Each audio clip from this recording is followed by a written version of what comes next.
कि यदि किसी पर आपने पेशाब कर दिया, किसी पर आपने थूक फेंक दिया, किसी को इसको टेरिफाइल कि इंसान के लिए जो बेसिक बुनियादी चीज़ होता है फंडामेंटल राइट का, वो चीज़ का अभाव था या वो बिल्कुल शर्मसार करने वाली घटना थी। लेकिन इसको यदि आप देखेंगे आईपीसी के धाराओं के अंतर्गत,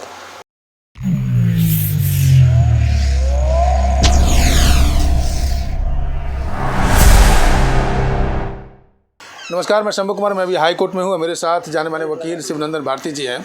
हम इनसे बात करेंगे जो भारत में एक मानवता को शर्मसार करने वाली बात जो हो रही है उस मुद्दे पर बात कर रहे हैं। जी हाँ, मैं बिहार में हूँ लेकिन बात कर रहा हूँ एमपी की, जहाँ पर परवेश शुक्ला नाम के एक व्यक्ति, एक आदिवासी व्यक्ति पे जिस तरह से शर्मसार करते हुए पेशाब जो करता है, पेशाब कर रहा है, उस मुद्दे को लेकर बात कर रहे हैं। सरकार वहाँ पर सजग हो चुकी है, लेकिन सर जो उसके घर को जो तोड़ा गया है, ये कह करके तोड़ा गया है कि अतिक्रमण के वजह से तोड़ा गया। अतिक्रमण में उसका घर है, इसलिए घर को तोड़ा गया बुलडोजर से। लेकिन अब क्या हो सकता है उस व्यक्ति के ऊपर? देखिए, सबसे पहले जब इंडियन कॉन्स्टिट्यूशन जब बना तो आर्टिकल 17 था जो अनटचेबिलिटी को हटाए, माने छुआछूत का, जिसमें एससी और एसटी जो है, जैसे शेड्यूल ट्राइब, आदिवासी इत्यादि जो हम लोग कहते हैं, और शेड्यूल कास्ट के लोग, उन लोगों के लिए विशेष प्रावधान इसमें दिए गए, क्योंकि ये लोग अपने अधिकार को समझते नहीं हैं।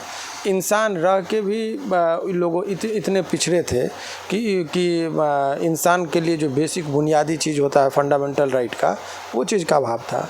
लेकिन ये जो घटना जो वो शुक्ला जी के द्वारा, जो परवेश शुक्ला करके कोई नाम है, तो वो जिस तरीके से काम किया वो बिल्कुल शर्मसार करने वाली घटना थी। लेकिन इसको यदि आप देखेंगे आईपीसी के धाराओं के अंतर्गत, तो बहुत कठोर दंड के प्रावधान इसमें नहीं है।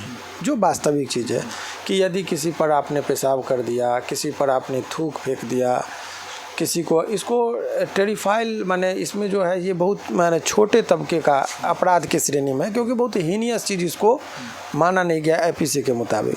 लेकिन राजनीतिक कारण से जब इसको देखेंगे तो बहुत हाईलाइटेड मामला था कि यदि एक आदिवासी पर किसी राज्य में यदि पेशाब किया जा रहा है तो उस राज्य में, मध्य प्रदेश में जो आदिवासियों की संख्या बहुत ज़्यादा है, तो वोटिंग राइट उसके पास बहुत ज़्यादा है, जिस वजह से वहाँ की सरकार जो है सो आनन फानन में तुरंत उनको गिरफ्तार किए। तो गिरफ्तार कर देने से कॉग्निजेबल ऑफेंस और अन्य धाराओं का भी समावेश किया गया होगा जो अभी वो है, तो वो तो कर दिया गया। लेकिन मानवता को सार करने वाली जो घटनाएं थी, तो सरकार ने अपना वो दिखाया।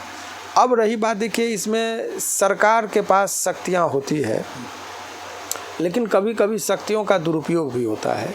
तो इसमें जो सरकार को, चूँकि वोटिंग का ज़्यादा उसमें ये रहता है कि सेंटिमेंट न भर के, तो घर यदि किसी को अतिक्रमण में माना कि उसका घर है, तो जॉइंट फैमिली प्रॉपर्टी है, यदि व्यक्ति सरेंडर कर गया है तो उसके बाद उसको इतनी आसानी से कहता है कि घर को नहीं तोड़ा जाता है।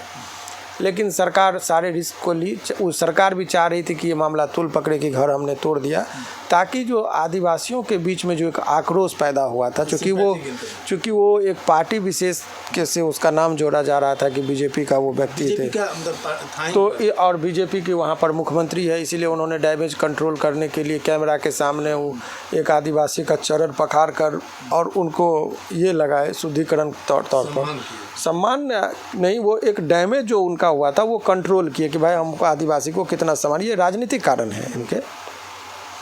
लेकिन कानूनी दृष्टिकोण से जब आप देखेंगे तो दोनों कार्य गलत है। एक तो पेशाब किसी को आप करते हैं, वो भी उसमें कठोर दंड का प्रावधान होना चाहिए, जो कि है नहीं, लेकिन दंडनीय अपराध है।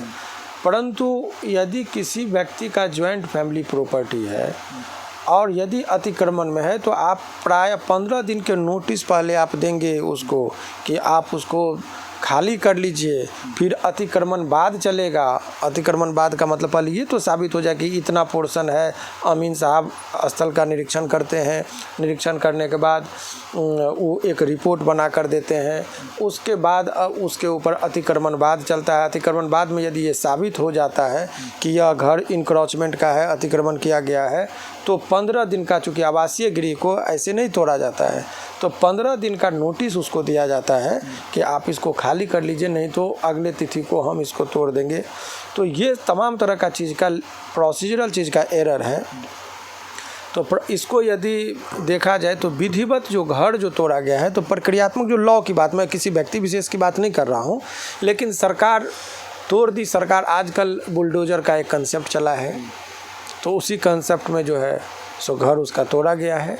और हालांकि उसने लोगों को सिंपैथी इसलिए नहीं मिल रहा है कि उसने जघन्य अपराध किया था, इसीलिए सरकार भी शिथिल है और लोगों में सेंटिमेंट भी उसके अगेंस्ट है, तो जिसका लाभ सरकार को मिलती है। तो ये ओवरऑल जो घटना है ये हुई है। लेकिन हर आदमी को हो क्या गया है समझ में नहीं आ रहा है कि एक मानव दूसरे मानव पर खुलेआम पेशाब कर रहा हो।